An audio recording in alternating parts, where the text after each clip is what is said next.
always like, how do I go from the cyclic form? How do I go into the linear form? It's not that hard. If you continuously draw it out yourselves, it's not that hard. Okay? So what I'm going to do first is tell you how to draw glucose with your hands. Okay? I went over this during my office hours. I did it in class, but I'm going to do it here again because it doesn't hurt to do that. So I apologize. I'm not trying to flick anybody off, but you already know that glucose is 6 carbons, right? And you know where carbon 1 starts if we're in the linear form. It starts at the first carbon where the aldehyde is, right? So this is my hand. I'm not going to worry about the last carbon. Just, I'll draw it in a second, okay? This is glucose, okay?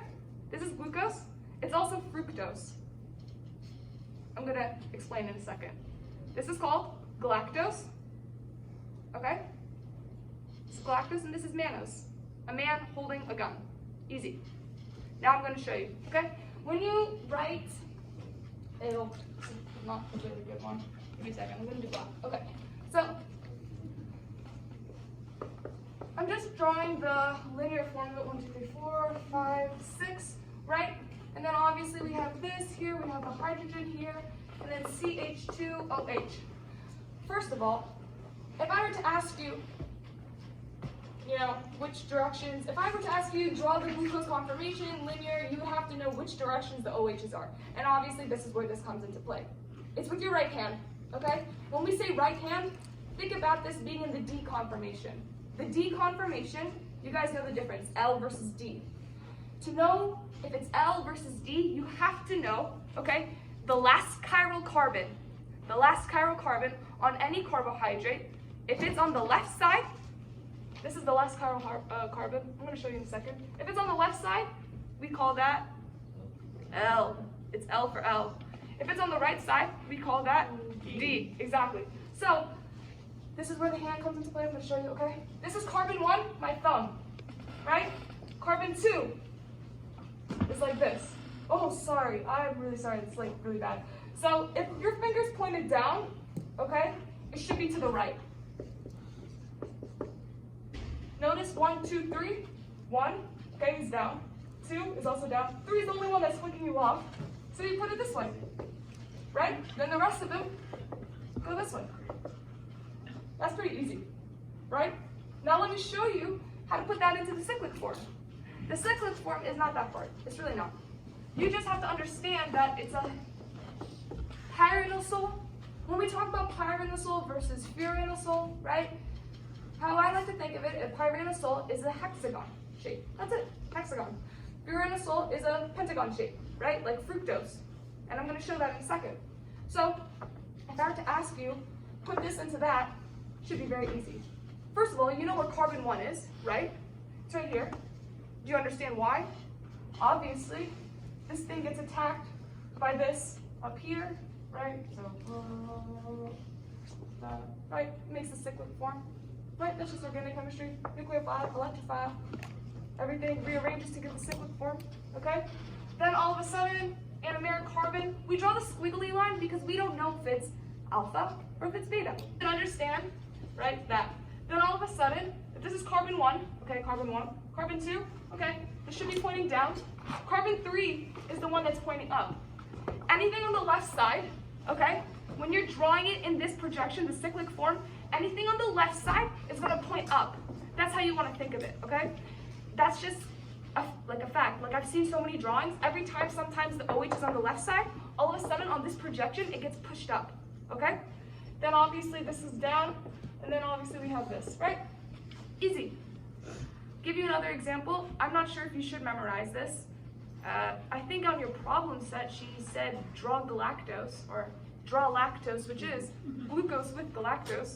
And you wouldn't be able to solve that question if you didn't know what galactose looked like. So I'm going to show you galactose now. I don't have the, oh, there you go. Okay, so let me show you galactose real quickly. Maybe I should have done that one. So galactose is the same idea. It's an epimer of glucose. What's an epimer? Do you know what an epimer is? Different in one configuration. Different in one chiral, different configuration? Sure, same thing, okay? So we'll do this. Do it again, ready?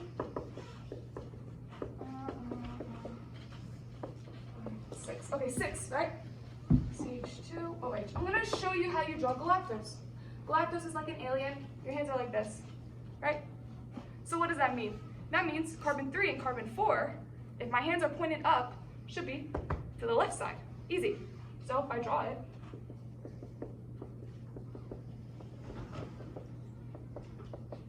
right? Easy. Now if I go ahead and I do the cyclic form, obviously an anomeric carbon, right? If it's down, it's on the right side. If it's up, it's on the left side. Does that make sense what I just did? Yeah? Are we good? Okay, cool. So now you kind of get the point of what I'm saying. If it's on the left side, you push it up, right? And this is glucose, mannos, man holding a gun, which means 1 and 2 should be up. This will be down. So now what we're going to do is, you understand, I just showed you a very, very easy way to understand which direction I'm going in, how to go from linear to cyclic form. But here's the really important part, and this is where a lot of people kind of struggle. Obviously your exam is free response, so you can get as many points as you need to, but when it came to multiple choice, it was very hard for people. And that's because sometimes people don't understand that free reducing end versus the non-reducing end. So if I show you, let's say, maltose. Maltose is 2 glucoses linked together by glycosidic bond. First of all, that just looks like this.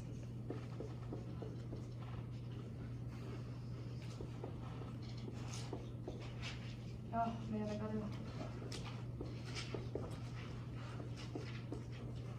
I'm not putting in the, that's the only OH I'm putting in right now. It would take too much time, so I think you understand where the OHs are, right? You understand. Okay, cool. So this is maltose, this is galactose right here, and this is glucose. So galactose, and this is glucose, linked together by a alpha bond, okay?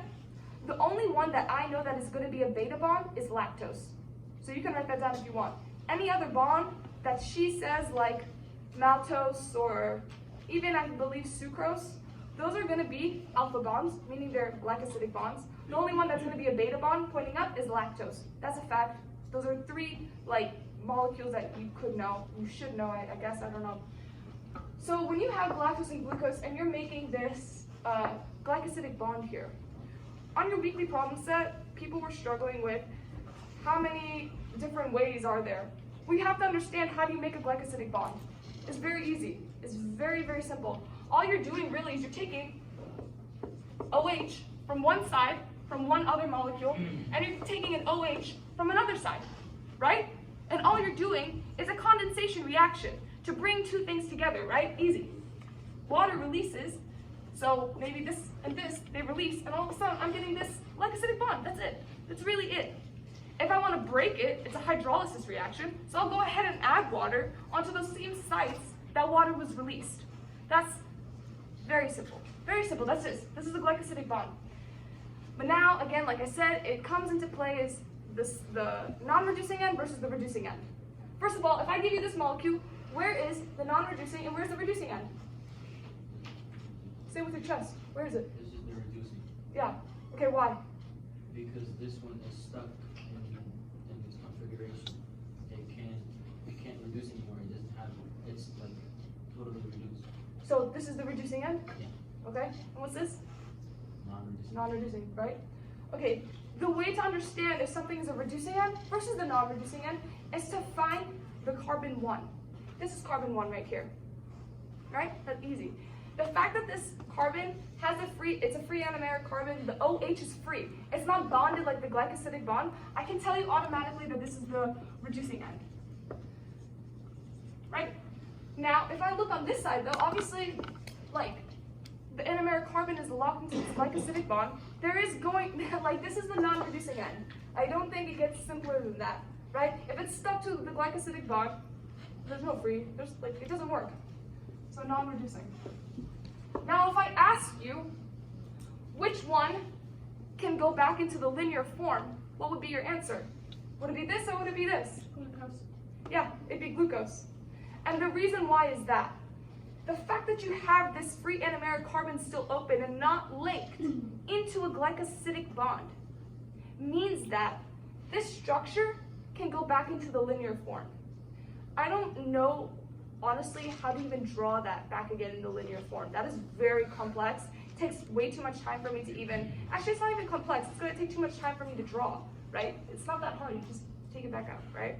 But yeah, so you see what I'm saying? When you have this reducing end, automatically I can tell you that this is gonna go flip between, right? Linear and cyclical, right? And then obviously this OH can either become alpha, going down, or it can be beta, going up. Doesn't matter, it's free. This one is a little bit different, stuck on the bond. Does that make sense? I just told you how to make a glycosidic bond.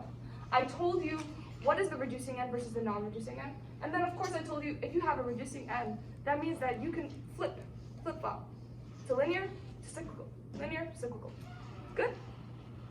What's up? What happens if a bond is formed like with like 3 and 6 for instead of like the 1 and the... That won't do anything. Really, you're focused on the anomeric carbon. This being open, by default, would let you go to the linear or the cyclical. If, for example, if you're saying something like this, with another bond or something like that, that won't do anything to it. It's just the fact that this is open. And it's the same idea. If you look here, this carbon 4 is locked in the glycosidic bond. The fact that the carbon 1 is open is the giveaway that it can go to linear or cyclical. So what if the bond is like, what if on both carbons the 1 is free? Like let's say those 2 carbons are going to go like 3 and 4. Yeah, it can go back and So forth. both of them Yep. will be able to go linear? Yep, they can. Both of them can go back and forth. It's if you can find carbon 1, the anomeric carbon. That's how you know if it's going to go between alpha, or sorry, not alpha. It's going to go between linear and cyclical. As soon as it gets locked though, then yeah, you can't. It doesn't work. So then have reducing ends at that point? Yeah, they both would have reducing ends at that point. Yep, that's correct. Okay. So, that was kind of, I wasn't even expecting that question, but yeah, it works. Yeah, what's up? Can you talk about the alpha and beta one? Yeah. So alpha, if something's alpha, let's just pretend this isn't, I mean, if it's in a glycosidic or not, it doesn't matter. Alpha and beta is going to be determined by carbon 1. That's carbon 1 right here. Okay? If it's up, it's beta. Okay? If it's down, it's alpha. That's it. That's as easy. That's, yeah. One other thing that I wanted to mention. Oh, yeah. So I told you that the anomeric carbon of, like, let's say, glucose, galactose, we're talking about mannose, all of their anomeric carbons are on carbon 1. But that's literally because these things are aldolases, right? They're aldoses. As soon as we talk about some sort of ketose, like fructose, your anomeric carbon is going to be carbon 2. You should write that down. I don't know if that's going to happen in your exam or something like that. What do we write that? I'm saying that carbon 1, right, for an aldolase, like glucose, like mannose, or not mannose, mannose, galactose, right? The fact that those are aldehydes, those are aldehyde sugars, your carbon 1 is going to be the anomeric carbon. When we talk about ketoses, right, like fructose, your carbon 2 is going to be the anomeric carbon. And I'm going to show you now.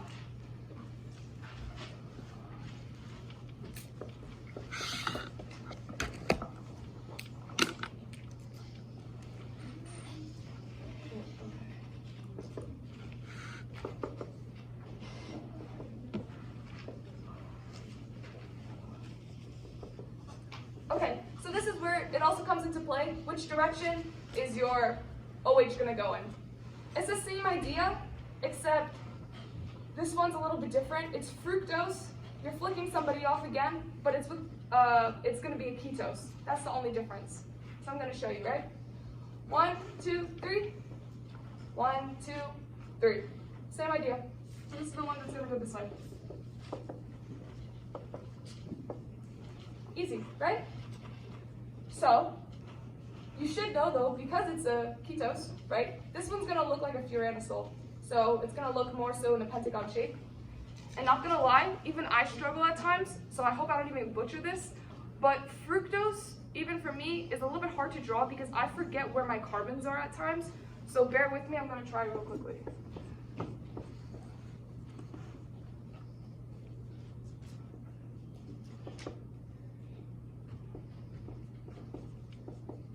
Okay, yeah, there we go. This is how you draw fructose. Okay? 1, 2, 3, 4, 5, 6. That's how you draw it. Do you see right here? 1, 2, 3. That's the one that points up. That's the one that was on the left side. It's on the left side, points up when you're in the cyclical version of it. Okay? We don't have time to continue going on carbohydrates, but I'm gonna give you a really quick, it's like a quiz real quickly, okay? So you get that? So what is the anomeric carbon on that? The anomeric carbon is carbon 2, this one. Who asked that? You, okay, yeah. So this is down, technically speaking, that's alpha. If it goes up, it would be beta. So that's the one that you have to look at, this OH right here, okay?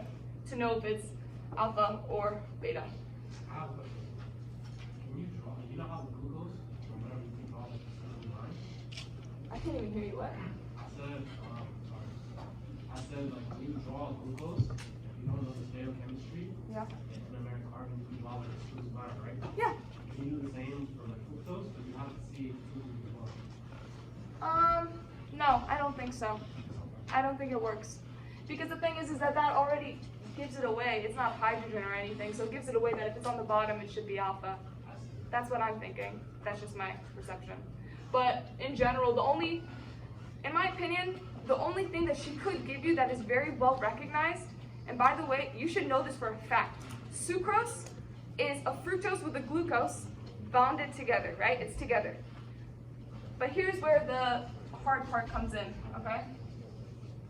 Oh, let's hope I draw this one right.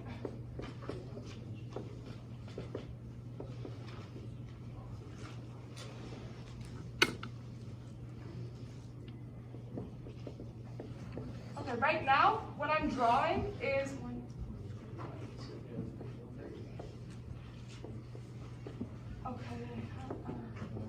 okay. So right now, what I just drew for you is sucrose. I just drew sucrose for you, right? Fructose, glucose. Let me ask you, where is the reducing and the non-reducing end on this? No, I'm not asking you. Because I know you know the answer. So what is it? Where is the reducing or the non-reducing end on this? On this structure, find it.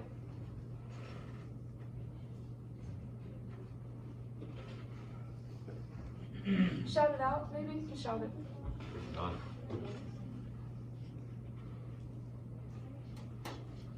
Right side? That's reducing? And this is non-reducing? Is that what you think? Is that the consensus? Yes? No, it's not. I'm sorry. It's not. On this molecule, it is completely non-reducing. There is no reducing on this at all. At all. Sucrose is the one sugar, and it shows up on exams. That's the one sugar that does not have any reducing ends. It's only non-reducing. Why? Why is it only non-reducing? Because your anomeric carbons are the ones locked in this bond. All I did was flipped glucose. I gave you the mirror image of fructose just now, sorry. I gave you the mirror image. This is carbon 1 right here. That's carbon 2. I told you that on fructose, on any ketose that is a sugar, your carbon 2 is the anomeric carbon. If the anomeric carbon is locked in the glycosidic bond, you are not going to have a free reducing end. That is why there's no reducing end on this thing. If I look at glucose, this is carbon 1. That's the anomeric carbon. Anomeric carbon is locked in the glycosidic bond. Locked in the glycosidic bond would mean that no reducing or no free reducing ends, right? It's only non-reducing. Make sense? Yeah. So is the reason, at first I thought the C2 on fructose was the opposite from it, but is it because that OH is up, that would make it C3? Like, how would you know which one is? How would I know? Well, I know that because if this is the drawing of it, I'll just show you the regular drawing. Yeah.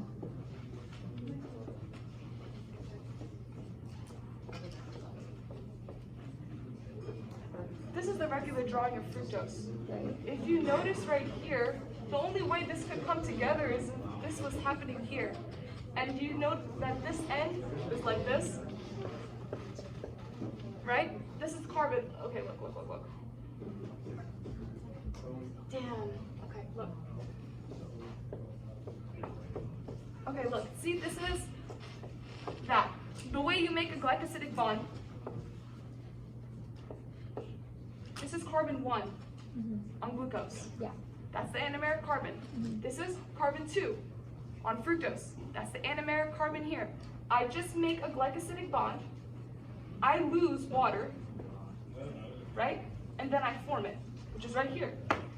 You don't have an anomeric carbon anymore if it's bonded. Does it make sense? I think it's what you're saying. Yeah, what's up?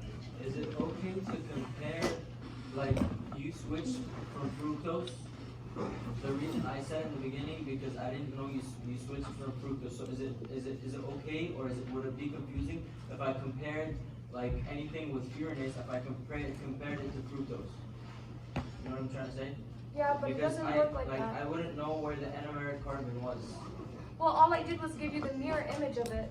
And the only way to understand that is to be able to draw them multiple times, right? If you draw something consecutively, you could know it from the back and the front of your hand what it looks like.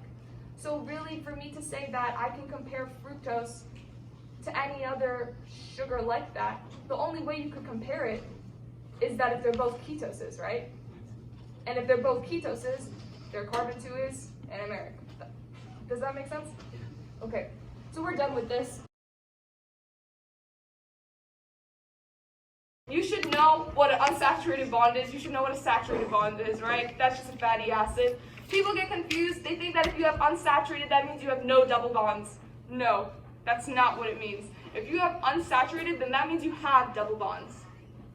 If I have double bonds, what does that mean? What's the characteristic of that fatty acid? Low melting point. It would be not able to pack as easily, right? If I have something that is saturated, it has 0 double bonds, it can pack easily, it has a high melting point range because of that packing, because of those intermolecular forces, okay? So, what am I gonna do? Spend 5 minutes on this real quickly, okay? So, I'll give you an example. If you have a bilayer, and this was on your thing, right? If I have a bilayer and it's really, really cold outside, okay? How do I offset the bilayer, okay, and make it fluid? What do? What do you add? Unsaturated. Unsaturated? Yeah, you have unsaturated bonds. With cholesterol. Less cholesterol. More cholesterol. More cholesterol. Not less. More. Chain length.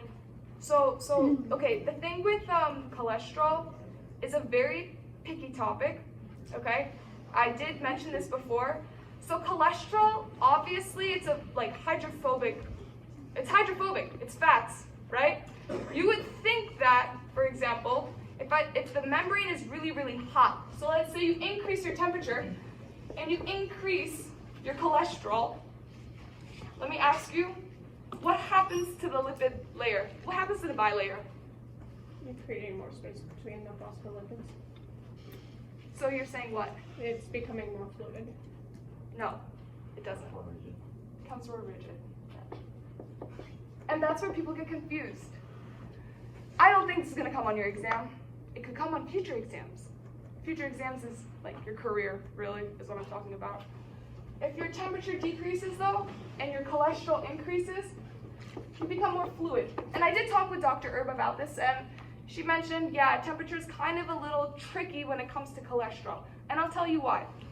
Do not apply this to fatty acids. Do not apply this to fatty acids. Just apply it to cholesterols, because that's the only place that this is really happening, okay? If, for example, my bilayer is it's really hot outside, right? It's hot. It's becoming really, really fluid, right? As soon as you add cholesterols in it, you're actually adding more chunks of solids. So we're taking into consideration the structure of the cholesterol. It's a chunk. That's how you think of it. Because it's a chunk, you're offsetting that fluidity. So you actually make it more rigid. That's what's happening with cholesterol, not fatty acids though. Don't get that mixed up. When you're talking about temperature and we increase, okay, the cholesterol, but you decrease the temperature, you're actually becoming more fluid. And this is where everyone gets confused, because you're talking about structure here, but now I'm talking about the actual components here. I'm saying that if it's a fatty acid, right, it's technically going to become more like, how do I say this? You're adding more hydrophobic tails essentially, and some of those tails are like offsetting the coldness. It's really freaking weird, but you can search it up. Yeah, go ahead and search it up if you want to. This is a fact. I know it's a fact. Okay, so if you don't believe me, I swear to God, it's on the internet, okay? But that's the only way I could understand it as I've studied myself, okay? So cholesterol's picky, but at the end of the day, whatever she has written in her slides, that's how you should go about it. Temperature is the only thing that kind of changes your whole perspective on cholesterol, okay? So, are we good? Yeah, what's up? Are you saying that cholesterol is more fluid at lower temperatures then? Or that the cell membrane is? The cell membrane is, not the cholesterol, yeah, not the cholesterol. Okay, so, So at low temperatures, you want less steroid or more steroid? no, if you want more steroids, Steroid. it's not, yeah, you would want more, Okay. yeah, because it makes it more fluid, yeah. Okay, it's kind of, I'm gonna continue off of cholesterol, okay? It's kind of a weird domain. I mean, even cholesterol in itself is one of those topics that even like scientists are kind of iffy on. I don't know if you guys have heard of lipid rafts, okay? Those are like cholesterols inside the membrane. There's not a lot of evidence, like, cholesterol is just a really weird thing.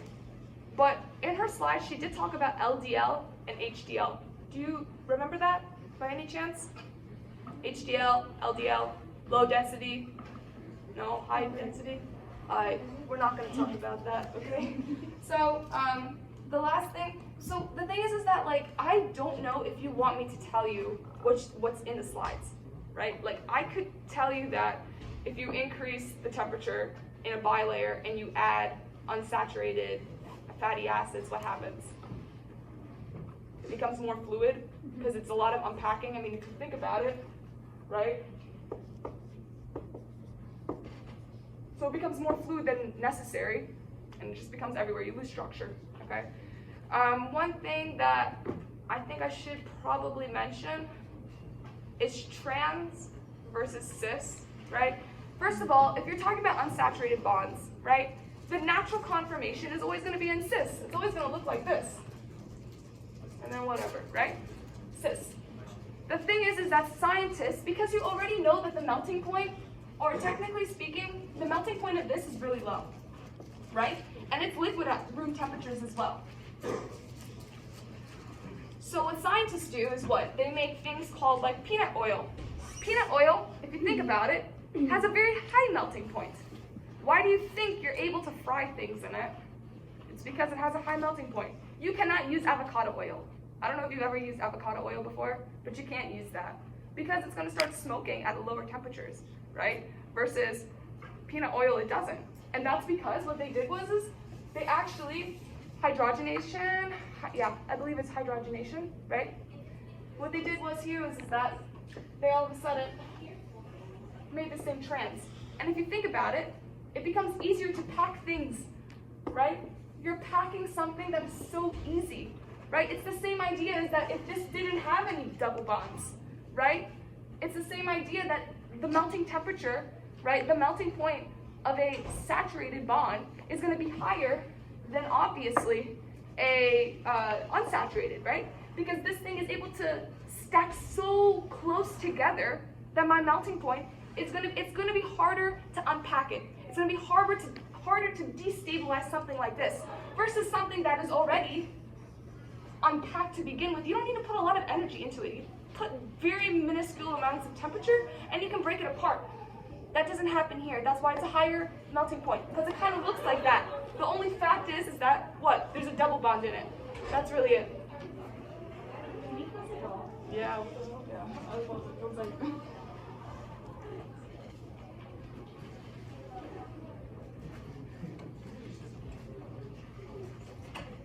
all right, does that make sense? Right? Okay. Again, I really think that lipids are really easy, okay? They're not hard. They're really not. All you have to understand is understand the rules, right? There's rules to everything. Unpacked, packed, right? Unpacking something, lower melting point, not a lot of energy, because it's already unpacked. We need to put way more energy into this to break it all apart. Does that make sense? Okay, cool. We're done with this. The next thing that we're gonna, LDL is low density lipoproteins. Is that what it says there? Or low density lipids? Because I don't want to say the wrong thing and give you the wrong information. That's not my job. Is it lipoproteins or is it lipids? There's a difference because lipids. It's lipoprotein? Okay, yeah, that's what I thought. So LDL, you guys know how people have bad cholesterol and good cholesterol, right? Yeah. Okay. LDL is low density protein. Okay, so when we say low density protein, let's give you an example. These are two molecules, and I'm gonna kind of go into it in a second, okay? So we're gonna call this LDL, and we're gonna call this HDL. Yeah, when we talk about low density lipoproteins, what's happening here is that this thing is just full of cholesterol. It's just full of cholesterol, but it doesn't have a lot of protein. It's like this much protein. So when people eat a lot of fatty diets, okay, what's happening here is that, yes, there is some cholesterol in here that can be used to be stored into adipocytes, even muscles, and even myocytes, right, the heart. But sometimes this LDL can build up in your blood vessels as it's getting transported to those areas for storage. It can get builded up where? In your blood vessels, right? So people who have high LDL content inside of them, they're more at risk for actually heart disease and things like that. Because if you think about it, this is what's happening. You're getting a buildup of plaque. All these cholesterols are sticking together. That's what's happening, right? If you have too much of a fatty diet and use too much cholesterol.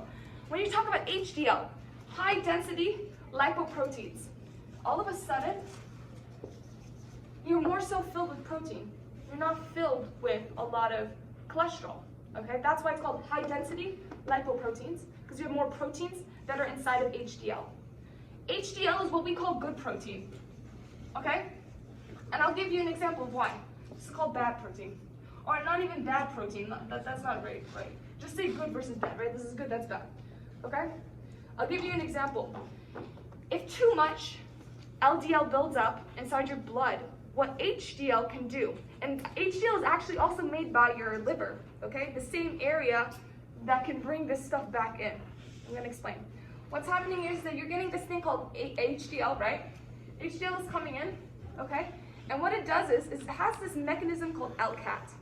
What LCAT does is that it actually breaks some of this cholesterol off, okay? It takes some of this cholesterol off, and it actually can bring it back into the liver, okay? That's what it does. It brings it back into the liver to reprocess it. So if you don't, it's good to have lots of HDL because it can get rid of all that cholesterol that's building up. So you see, it uses a thing called LCAT, and you'll learn about it later. I just saw it in her slides, so I was kind of confused where that was going. Does that make sense? What I'm saying? HDL is good. It comes in and takes off the LDL, or not the LDL. It comes off and takes off parts of the cholesterol that's building up, and it brings it back into your liver. That's what it does through a mechanism called LCAT. Okay, that's that. Next thing. Honestly, I think transporters are pretty easy, right? All you need to know is sodium potassium pump. And if you've been at my office hours, yeah, what's up? How much detail do you even know that? From that? No, not like transporters and all that stuff, because she went over a lot. Yeah, she did go over a lot. For some reason, I feel like the bicarbonate transporter, I just have a feeling that's going to be on something she's going to touch on. I don't know why. It's because she barely really went over it, right? And when things are barely went over at times, I feel like that is a good indicator that it will pop up again. I can probably say that sodium potassium pump, I'm not going to say it's not going to show up on your exam, but the chances of it being, I feel like it's low. Should you know it? 100%, because if you know that, then you can know all the other ones. That's a basic thing. Does that kind of answer your question? Yeah, I was just because she went over a lot, she showed a lot of examples. Yeah, that's what I'm saying. I feel like the bicarbonate transporter is something you kind of want to know. I feel like that, because I just went over it and I just kind of was iffy on it, so I would know it. Yeah. Let's see.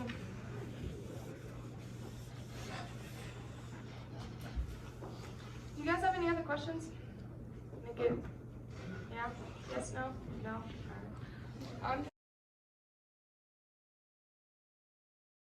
The cell of this sodium potassium promise to bring everything back into resting membrane potential. That's what it does, right? Resting membrane potential, easy. If I have a cell like that, what's happening is that you're bringing what?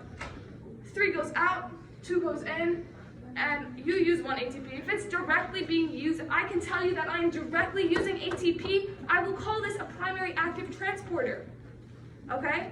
If you go back into your little weekly sets or whatever, the second part was what? When you have sodium and glucose, right? That was secondary active transport. Do you understand? That's good. I'm not gonna go over it. That easy. No joke. Can I ask you a question? Do you understand how the voltage sodium, how that gate works? Sodium gate. If you can explain it to me right now. Whoever has an exam on Thursday, explain it. I feel like it could be on your exam. Sodium voltage gate, it's the last slides in chapter, probably 9? Chapter 11, my bad. I know there's a charge that, for instance, if you're on an axon of a neuron, you're going to have a positive charge on the outside, which is going to activate the voltage-gated sodium channel. That's going to allow sodium to go in until there's a switch of some sort between the positive and negative, which is going to deactivate that voltage-gated sodium channel, which will close it, and it'll get reactivated eventually. Yeah, that's true, but I'm asking about the mechanisms of the actual channel. Like when it opens and closes, like the little tethered gate. Yeah, that was right. That's a good image. Yeah. So let's do it real quickly, okay? So in your slides, if you have your computer, go ahead and pull it up. It's towards the end, chapter 11, sodium gated channel, okay? Let's hope I can draw this a little nicer.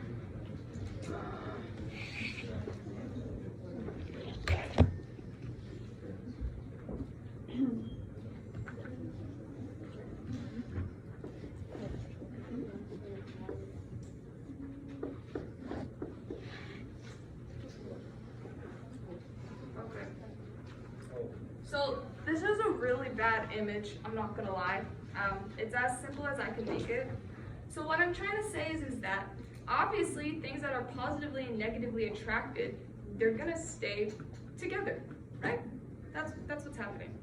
So what's happening here is that if I have a channel, okay, and it's sensing depolarization, it's sensing this positive charge coming in. Okay, I have a bunch of positive charges somewhere floating around. I don't feel like drawing it right now. But I have a bunch of positives, right? Let me ask you, if something becomes extremely, extremely positive, right? It kind of offsets the negative that's there. Does that make sense what I'm trying to tell you? I'm just saying it in terms of concepts. I'm not trying to be too mathematical, I'm not trying to be too scientific with it. I'm just saying that at some point, this thing, right, because it senses so much positives, what's going to happen here is that it's going to allow, this is really interesting, it's actually going to what? This channel senses a bunch of positives. It's offsetting the negative that's inside. So when two things are the same, positive and positive, they repel each other, right? That's what's happening here. What's happening is that this thing is like opening like that now. Okay? That's what's happening. And it allows for all that Na to come in. Oops. Does that make sense? That's how this sodium channel works. Very, very easy way of looking at it. Do you see what I said? Do you understand what I said? Yes? Yeah, I'll repeat it. So, if, oh, maybe I should have done something like this. I should have drew that. So, what's happening here is that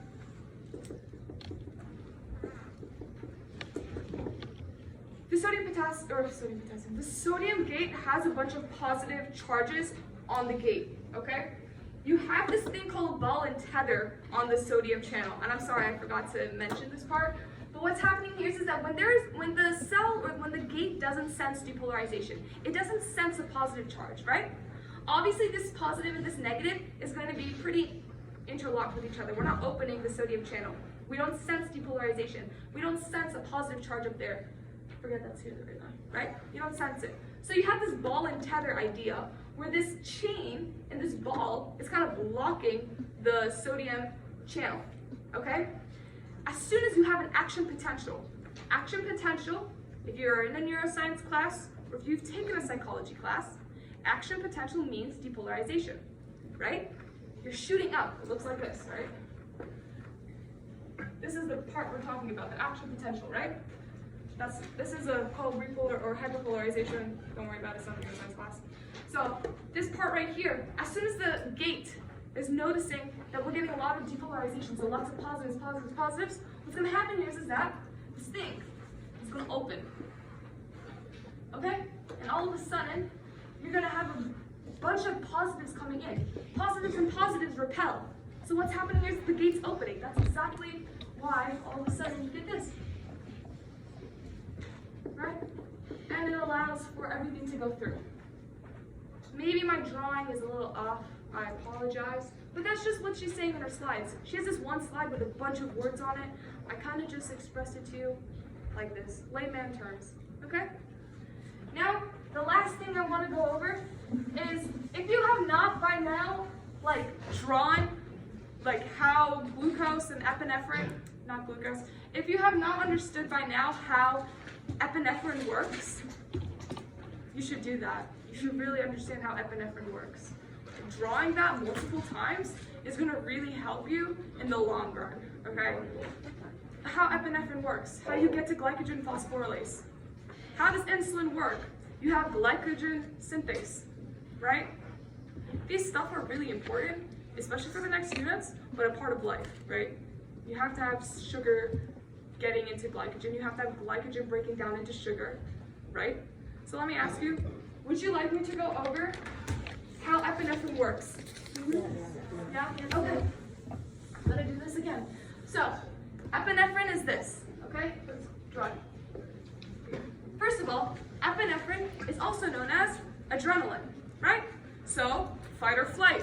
If somebody's trying to run away from somebody, or somebody has some, I don't know, frightening scare, I'm not sure, something's going on here, what's gonna happen is that we take this epinephrine and it's giving us the adrenaline to either run away, to fight, do whatever it is that we need to do.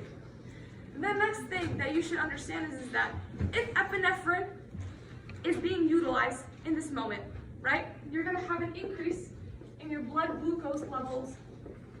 That's what's gonna happen. You're gonna have an increase in VGL. The next thing that you should know is that glycogen phosphorylase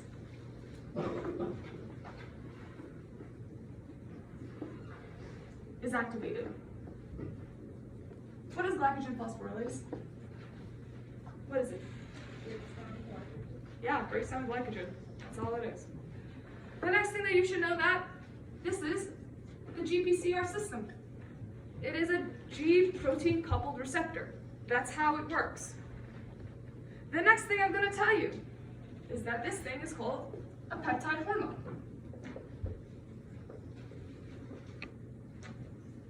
Now, she already told you that if you have hormones, a hormone is something that has a bunch of hydrophobics. It's not a bunch of hydrophobics. It's like a cyclical sterols, steroids all together, right? That makes it hydrophobic, a hormone. Typically, hormones are hydrophobic, but when we talk about peptide hormones, these are actually water soluble, okay? And I'm gonna talk about it in a second. Hormones, okay? I'm gonna deviate real quickly from this. Hormones are like sterols coming together and a bunch of little, they're hormones. Like, I can't really explain it any more than it's just hydrophobic, right? So when we have these regular hormones, what they're able to do, because they're hydrophobic, and I have a lipid bilayer that is hydrophobic, then obviously, right, let's just say this is my testosterone, for example, that's a steroid, or a steroid, whatever, that's the thing, okay? It's gonna be able to easily go through the bilayer. Why? Because it's hydrophobic and this is hydrophobic, allows it to easily cross through. That is why you don't need a receptor for this. Okay, you don't. And that is why eventually this thing will go into the nucleus and it's going to affect your DNA. In a sense of, it starts messing with your transcription, it starts messing with your translation. If you start messing with transcription, you start messing with translation, either you're not going to get the right proteins that were supposed to be made, you're not going to express the correct gene, okay? Or something just goes plain wrong. Nothing will happen. Nothing that you were supposed to normally have would happen. Does that make sense? That's just your regular hormone. When we talk about peptide hormones, like I just said, these are hydrophilic. So, they have to have a receptor. They don't just go through the bilayer so easily. You need a receptor to get on it for it to have its events. Okay? Let's draw it. I'm going to show you the whole process right now for epinephrine. Okay? So, let me start getting this ready. This is my GPCR. Okay? Next, alpha. Nope, it should be here. Alpha, beta, gamma. Then obviously I have my adenyl cyclase, AC. Okay? I drew. So, what's happening here is that this is my bilayer. Okay? I have epinephrine. I'm in a fight or flight situation. I don't know what's happening, but I'm in that. So epinephrine is going to come in. It's going to come here. Okay. First of all, before this happens, you need to understand that before epinephrine gets on here, there is a GDP on your alpha. When you have GDP on the alpha, it is not activated yet. And it makes sense. I have not put this there yet. So this thing is still at GDP. Okay? In a turn of events, and it turns into GTP, that is when we start to really work the system, okay? So, epinephrine comes on, okay? All of a sudden, this GDP is going to turn into GTP, okay? So what's happening here is that, you're obviously getting the phosphate. Don't ask me where the phosphate comes from. I do not know where the phosphate is coming from. It's just making GTP, right? Triphosphate instead of a diphosphate. And if you think about it, ATP is ATP, right? Because it's energy. Well, if you think about it, GTP, I don't know if it's energy, but I do know that it's an activation for this thing. So having the triphosphates is really important, I guess, in terms of activating things or energy and other supplemental things, okay? So what's happening here is that all of a sudden this alpha subunit is actually going to fall off, okay? And it's going to have a GTP on it now. Okay? As soon as this comes off, we need to travel to the adenyl cyclase. And we need to get onto here. So what's the objective of doing this? Right? I can just show you a bunch of movements and it won't make sense to you and you'll just be like, okay, so what? You're just explaining a process to me. First of all, this whole system right now is happening at the bilayer. Do you realize that things that happen at the bilayer are not yet doing the actual effect? What I'm saying is that if you are on the bilayer, don't you think you need to get into the actual cell to do the job that you're doing? Which is what? To mobilize energy by going from glycogen to glucose, mobilizing energy, that's what it is, right? You're breaking down a bunch of glycogen into glucose. Glucose can be used for glycolysis, damn I can't speak, glycolysis, and you can do ATP, energy. Let me write this also. Energy mobilized. I mean, that's what fight or flight is. You're trying to run away, right? The only way to mobilize energy is to break down glycogen to glucose, okay? So right now you're at the bilayer, you need that to make the actual effect. So what's happening here is that now we have the secondary messenger system. That's what it's called. The secondary messenger system, guys, is really important. Why? Because this is the thing that is going to tell us, yo, get inside the cell now. Get inside the cell and do your job, okay? But the only way to do that is to make a molecule to get there, right? You can't just sit here and start it. You need to make a molecule to get there. So what's going to happen here is that all of a sudden, okay, as soon as GTP with the alpha subunit attaches, your ATP is going to become this thing called cyclic AMP. First of all, okay, Cyclic AMP is really, really important because this thing actually gives another molecule known as protein kinase A. And I know some people ask, what if you have a different one, like a different protein kinase blah blah blah, or protein kinase blah blah blah. You do realize that protein kinase is the same for every single thing. This could be pKa, it could be pKb, but we're focusing on pKa because that's epinephrine signal, okay? So what's happening here is you get pKa, protein kinase A, okay? What I have showed you up till now is a very general scheme. The thing that sets everything apart, that sets epinephrine apart, is the enzyme that it is activating, right? I can give you anything. If it has a GPCR, it does everything up to here. It does everything up to here. The only part is that what are you going to activate? Which enzyme do you want to activate? So what's going to happen here is that epinephrine is going to activate the enzyme glycogen phosphorylase, right? And what you should understand is that protein kinase, do you know what a kinase is? Yes, it phosphorylates, it adds a phosphate. pKa is adding a phosphate to glycogen phosphorylase to activate it. You'll see this a lot soon.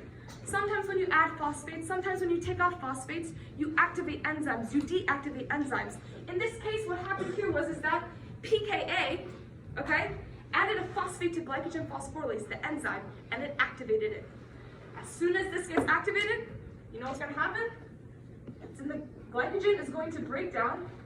Actually, let's do it like this. Make it even easier. The glycogen is right here. It's going to go into glucose. You see, it uses this enzyme. Okay? After you get glucose, you can go into your muscles, your skeletal muscles. If you go into your skeletal muscles, you do glycolysis. What does glycolysis do? It gives you ATP. What happens after that? You're running. You're in your muscles, right? That's what's happening. So that is epinephrine. That's how it works. Yes? Quick question. That circle that touches the AC, isn't that beta GTP? No, it's alpha. That's really bad. Oh, okay. Yeah, it's alpha. Alpha. Beta and gamma don't play any part in this. Beta and gamma play a very big role when it comes to receptor endocytosis. So if you want to desensitize your enzyme,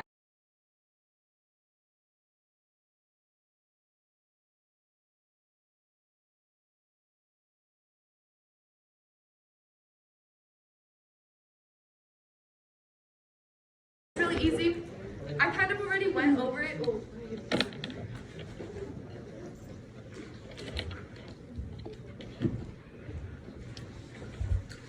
So I feel like because I went over so much, okay, that the study guide should honestly seem much easier than before if you found it hard to begin with, okay? It should be very easy. I mean, the first question was, draw the Fisher projection for galactose given its Hawthorne projection.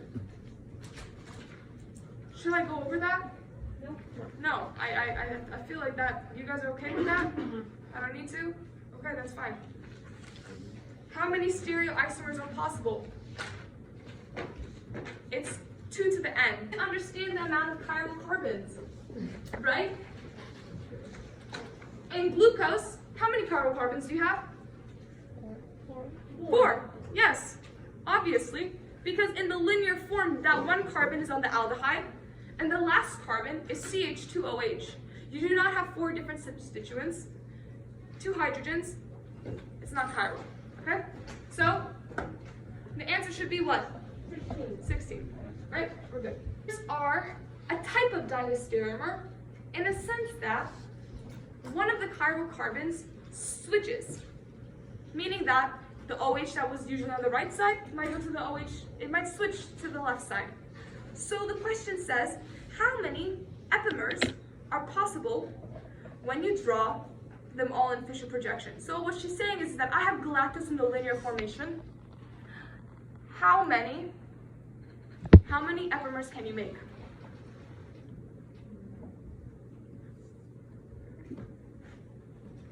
How many epimers can you make? 4. It's 4. I asked Dr. Erb, it's 4. Yeah, it's 4. So what she's saying here is that it's the same idea. You have to look at the chiral carbons for it. Okay? So,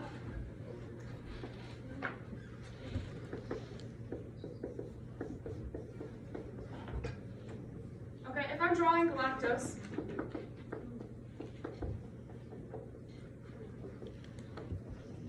right? So it makes sense that your epimers that you're changing, right, are going to be these four. This one doesn't count because it's not chiral.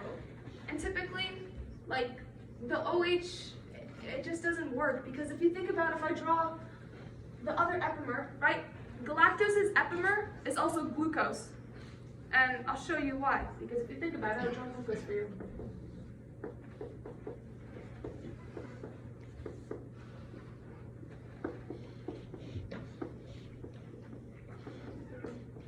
One, two, three, four, five, and then a plus 6. So somebody said they thought it was 5. Can I ask you where the 5th one was? If you thought that there was 5 ways to draw it, where is the 5th epimer coming from? I thought it was because you had to call it carbon, but. This one? This one? Yeah, It can't. It doesn't work. It doesn't. Okay. This is galactose, this is glucose. The one carbon where we're looking at this epimer is right here. Do you notice how one was on the left side, one is on that right side? Right? Makes sense? You're changing those two.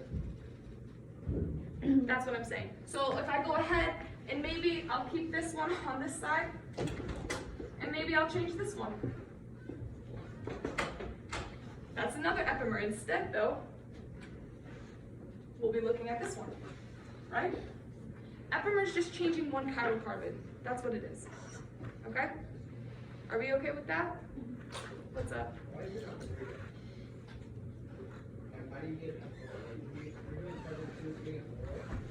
You're asking why not about this one?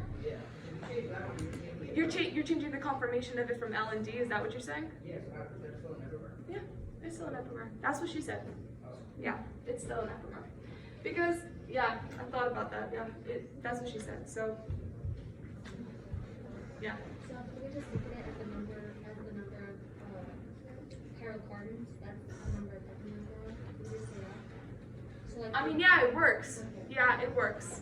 Because, yeah, it works. so if we have ribosomes, then it would be 3 epimers, right? Because there's 3 chiral Yeah. right? Yeah, you could do that. Yep, that works. That works. Okay, the next one is draw alpha glucopyranosol 1-to-1 alpha D glucopyranose. That's very easy. I'm going to show you. Draw alpha glucopyranosol 1-to-1 alpha D glucopyranose. That's very easy. I'm going to show you. Can you draw this?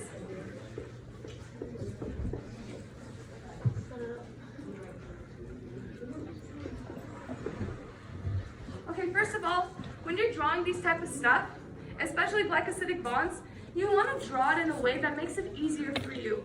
I don't want bonds sticking out like that throughout the page.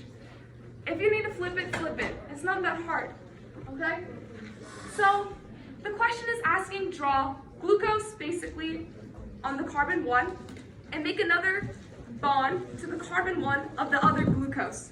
That's what it's saying by draw alpha D glucopyranosol 1 to 1 alpha D glucopyranosol, right? So let's go ahead and draw it. This is carbon 1 of glucose. This is carbon 1 of the other glucose. And they're asking, make it an alpha bond. If it is an alpha bond, we're going to go ahead and go down. Right? Now from there, it's just making sure that you draw the right projections. Does that make sense? Let me ask you, is there a free reducing end on this or no? No. Yeah, there is not. Okay, good. That's number 2. Okay, number 3 is pretty easy in my opinion as well. Sketch a DNA melting curve, temperature versus denaturation. Listen, put your units on your graphs. You don't want to lose units because you didn't put moles, you didn't put percent, you didn't put degrees Kelvin, degrees Celsius. She'll take points on for that. Draw the correct graph. Okay? It says So draw the melting curve, right, for a strand that it has a TM of 89 degrees. So this one she didn't tell you if it was Celsius, Kelvin, so don't worry about that. Then sketch a melting curve for another strand of an equal length that has a lower CG content. First of all, when you have lots of CG, what does that mean? It increases the temperature. Why? Because more hydrogen bonds are present to break, therefore increasing the energy. So yeah, if you have CG, it has 3 hydrogen bonds, right? It is harder to break more hydrogen bonds, meaning that you need to increase, or the temperature increases, right? Because it gets harder to do that. If it was easy, it'd be at a low temperature, duh, right? So I have a lot of AT versus CG. A lot of AT would mean that lower melting point, right? Because it's least stable. The more hydrogen bonds, the more stability. So if I go ahead and I draw this curve for you, okay? This one? So which is the one that has a, let's do percent denaturation, and we'll have a temperature here. Which is strand 1 and which is strand 2? The first strand, the one that's lesser than the one that has less temperature than one is strand 2, while the strand 1 has more TM. So this one is strand 1? Yes. Okay. And this is? Strand 2. Okay. So notice that the TM here, right, is 89 degrees, right? And the TM for this is lower. So we'll just do TM of 2, right? The lower the CG content, the easier it is to break. The easier it is to destabilize. It is not stable. The increase in temperature depicts to us that this thing, this DNA strand, double-stranded, must have lots of CG in it. It must have lots of CG, therefore I will have an increase in temperature because it's harder to break. Makes sense? More stable. Okay, the next question is, how do you process this? That's from the slides. UV spec, right? I can't really explain that, but that's just a fact. It's in the slides, right? At that point, if you've been making flashcards, you would have known that already, right? Because if you're sitting in the exam and you forgot it's UV spec, you're gonna get the question wrong, okay? So, let's go ahead and do the next question. At 216 nanometers. Yes, that's correct. Ooh, okay. So, C is asking, describe qualitatively how the TM for the double-stranded DNA depends on its nucleotide composition. I think I just told you that. Yeah. C and G, right? So the next thing it is saying is that in cells we have fatty acids that are stored as triacylglycerols. I went over fatty acids, I went over triacylglycerols, okay? Define the logics behind storing fatty acids in the esterified form. So they're asking us,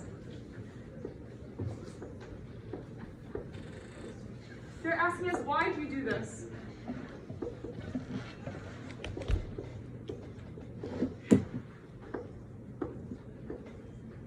Why do you have the ester bonds here? Why? Does anyone know? Did anyone write an answer down for it?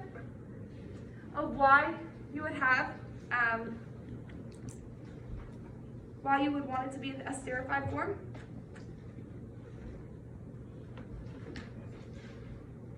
Well, first of all, triacylglycerols, okay, they're stored in adipocytes. Adipocytes are lots of fats, lots of hydrophobicity. So, as soon as you make this in the esterified bond, you actually decrease the solubility of it, right? If you decrease the solubility of it, that's technically a characteristic of oils, right? Oils in water, they're not soluble, right? Having this less soluble, right, allows you to not dissolve in your bloodstream. It doesn't allow you to dissolve in water. You need to, yeah, what's up? Wow, so I was gonna ask, what is the presence of oxygen before I know this? That's true, but if you think about it, which one's more hydrophobic or hydrophilic? the carboxylic acid makes it more hydrophilic than that. Having it in a bond does not allow it to do any hydrogen bonding, right? This is more soluble than this. Putting it in this form does not allow us to use it up. It doesn't allow us to just roam around. Having it in this form allows us to store it. Having it in this form is a free fatty acid, and actually, you can use lots of mechanisms to push it through the blood. It is more hydrophilic, more soluble than a triacylglycerol. And that's what makes this thing so good for storage, is because it's not soluble. It's not just going out anywhere. You can really tuck it in. Does that make sense? All right, that's what I would use as the answer for it. You're not using it for immediate use, storage. All right, the next question is asking, E. coli. Yeah. Can we also talk about how, like, because we are in the esterified form, we are less hydrated, and so it carries a less weight? Is that something, or it does not? So, when you talk about weight, are we talking about the whole thing in total? Because in my opinion, a triacylglycerol molecular weight would be much more bigger than a fatty acid. But if you think about it, having the carboxylic acid on the fatty acid, first of all, it's a free fatty acid. It can roam around. It's more soluble than this. And the thing is that when something is less soluble, it allows us to store it. And that's really just the main mechanism behind that. Hopefully that makes more sense. Yeah, because this would be more easy to use for energy off the bat. This one you want to store it. Okay. So the next question is 5. At which growth temperature would you expect the membrane phospholipids to have a higher ratio of saturated to unsaturated fatty acids? Why? Why? Does anyone have an answer to it? Because the saturated fat, like for the more saturated fat, it increases temperature because there's less double bonds and more and longer chain length for saturated fat. Okay. I'm gonna write it down. But that was a good answer. I'm sure that was correct. Thank you. Sure. Okay, so what's happening here is that they're growing at what, 20 degrees, and they're growing at 40 degrees. At a colder membrane versus a hotter membrane, where would you see unsaturated fatty acids more so? Yeah, right? Saturated would be here. Why? Come on, just say it. More double bonds Yeah, it's double bonds. and shorter chain length. Chain length depends. Oh. Not always. Oh, Yeah, right? Because what if you have this is exceptionally long, only one double bond, oh, okay, got it. and this is, you get my point, okay. So, this one is what? Saturated. Exactly, it's saturated. Right? If something's so hot, right, it's really, really, really fluid, so you need to add more stacking into that to give it rigidity. You don't want something to be so loose. If something's really, really cold, the bilayer is very, very rigid automatically. So how do you bypass that? You need to add fatty acids that have kinks in them. Double bonds. Allows us to have fluidity. Membrane transport can happen, right? Something's too rigid, things don't go through that well as well, right? So that's the answer, right? So, I mean, I just gave you the brief overview. At which growth temperature then would you expect the membrane phosphates to have a higher ratio of saturated to unsaturated? This one, right? You would, if it's at 40 degrees, you would expect to have more saturated here than unsaturated. That's what it's asking. Good? Man, okay, I really went over this already as well. Which term would be best describing the sodium potassium bonds? Just say it. Skip the page, I think. Oh, did I really? Yeah. Oh, my thing went down.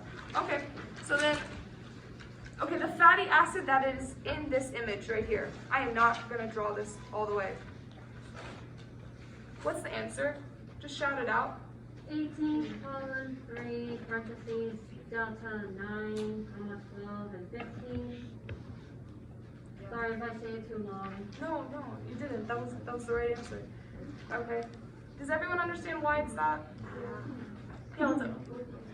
It was 18, comma, 3, triangle, 9, 12, 15. okay? Is this an omega-3 fatty acid? Yes. Why? Because there's a double bond at the third carbon at the end. Yep, that's true. Okay. Do you know how to draw B? Yes. Okay. I think at that point, it's up on Blackboard. You can see how I drew it. Describe the sequence of biochemical events between the release of epinephrine into the bloodstream and the activation of enzyme glycogen phosphorylase. What is the resulting effect on the concentration of glucose? I already showed you everything about that. What I am going to ask you is that what is the resulting effect of the concentration of glucose? What is it?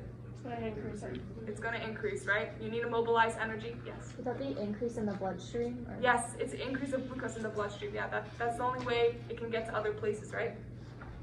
The next thing, compare and contrast ligand-gated and voltage-gated ion channels. Name an example of each. Okay. So, ligand-gated. Everyone knows what ligand-gated is, right? Mm-hmm. Yeah. Okay. So, a ligand-gated is just a molecule that binds on to a receptor. You need the molecule to bind onto the receptor in order to activate it. Otherwise, it's not working. When we talk about voltage-gated, we are saying that there needs to be some sort of membrane potential difference in order for this thing to open. And the sodium channel is a very good indicator of that, right? The sodium channel, like I said, has those sensors on it, right? As soon as it senses that the membrane is becoming very depolarized, becoming like 45 millivolts, that is very, very positive. Depolarization, action potential. All of a sudden, this voltage-gated sodium channel is going to open, right? It's going to allow for more influx of sodium to continue the action potential down the axon, right? So, let's just do a real quick sequence of events.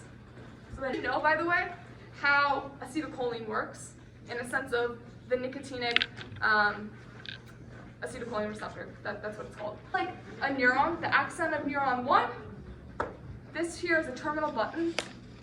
This is the dendrite of a postsynaptic neuron. So, first of all, you don't need to know anatomy of a nerve or anything like that, but it is helpful to understand where these things are coming from. Action potentials, guys, they have to go down the axon. When you go down the axon, it sends the signal to the next one. That's how it works. If my foot just moved, a bunch of action potentials fired to tell my foot to move. Like, I can't even make it even, that's in very, very simplistic terms, okay? So, what's happening here is that these sodium channels, these are sodium channels, right? What's happening here is that this sodium channel right here, okay? It senses a depolarization. Lots of positive charges coming in.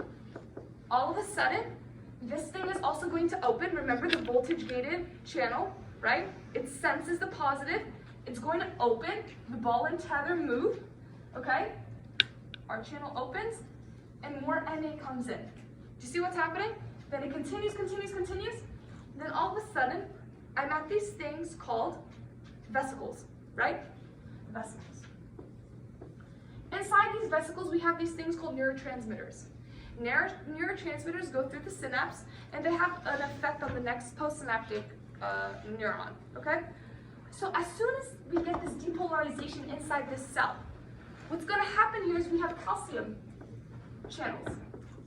Calcium channels are another way of depolarizing something. It's a bunch of positive charges going inside. So I have a calcium channel, right? They're all coming inside. As soon as they come inside, as soon as this calcium comes inside, what's going to happen here is that these vesicles are going to come out and release their, oh, I should probably jump the neurotransmitters. It's going to release the neurotransmitters. Acetylcholine. Acetylcholine is very important in movement, by the way. Like, you need that to do lots of movement. That's how it tells motor neurons to move stuff, right? So, all of a sudden, acetylcholine is inside the synaptic cleft, okay? This is the synaptic cleft. So, sodium comes in, I need these vesicles to open, my neurotransmitters of acetylcholine to get to the next cell. The only way to do that is to have calcium get inside. Reason why calcium comes inside is because this action potential, right? It's a sequence of events. Do we get where I'm going? Yeah. As soon as this acetylcholine is coming into the next postsynaptic cell, it's very interesting because these are acetylcholine receptors. But it's not letting acetylcholine in. That's not what it does. It's a ligand-gated binding channel. So what's happening here is that these acetylcholine are actually going onto the receptors. As soon as it gets onto the receptor, it opens up. And as soon as it opens up, can I ask you, what do you think is going to go inside this cell? Sodium. Sodium. Yep, sodium goes inside. Now let me ask you a question. What happens when sodium goes inside? Depolarization. Depolarization. So what do you think is going to happen again? This is the accent. The next action potential is going to happen. Because what? The voltage-gated channels are sensing depolarization again. More Na comes in. So we continue the action potential till we get to the muscle, moves. Make sense? That's what's happening here. Man, I did kind of go over that. Does that make sense? Yeah? Okay, sorry. So, I did explain B, Nokia 321, right? Why is it physiologically important, the sodium-potassium pump? This is not sodium-potassium pump, please know that, okay? The question in 9C is asking, right, why is the sodium-potassium pump physiologically important? It is physiologically important because it is bringing back the neuron to resting membrane potential again. For example, this action potential is happening, right? At some point, if this is my action potential, you need to bring it back here. The only way to bring it back here is to use the sodium-potassium pump. That's why it's an active transport. It's an active transport because this right here is just a flow of Na going in. And you guys understand why that is, right? It's because there's lots of Na on the outside of the cell, less Na on the inside of the cell. So obviously, if we get an action potential, we're going to have lots of sodium go into the cell, which is causing these action potentials to happen, causing this rise, okay? Then obviously what's happening here is what the P+ channels are slow to close. This is just neuron stuff. What I'm just trying to get at is that this part right here is active. To bring something back up to its normal stage, that is active transport. That is the sodium-potassium pump's job. I want to go from 45, from this action potential, I need to bring it back to -60. -60, -70 is the resting membrane potential. That is the job of the sodium-potassium pump. Okay? We're good? Okay. For the process of solute transport, explain the significance of constants Kt. Can you explain to me the significance of constant Kt? Anybody? Kt? You guys do the problem? Just wondering, out of curiosity. Kt is the same idea as Km. We're just talking about transporters, not enzymes. So when I tell you that Kn is the saturation, Km is enzymes. Michaelis-Menten plot, Lineweaver-Burke, okay? If I have an enzyme that is getting saturated, right? You do realize that that's the Km. And at 1/2 Vmax, this is the concentration, let's say it's 3, to put on the membrane or to put on the enzyme to let it work at half of its rate. It's not working fully. Then maybe if we're right here, which is 10, if I add 10, a concentration of 10 substrate onto the enzyme, okay, then I'll be working at Vmax. I work at 100% efficacy. Make sense? When we talk about Kt, all we're talking about now is a transporter. There's no difference here. It's just, yeah.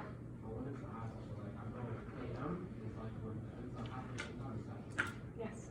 What exactly is Kt happening? Yeah, that's what I'm talking about.